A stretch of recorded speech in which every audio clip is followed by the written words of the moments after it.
Forza, mutta. Che te lo devi meritare. Questo pranzo che ti sei mangiata. Ho pagato io, che fa? Come hai pagato tu? Andiamo, va.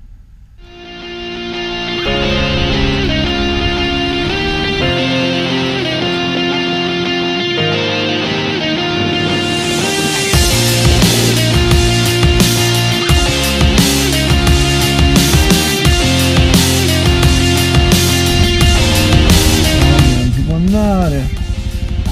Di dietro non possiamo tornare.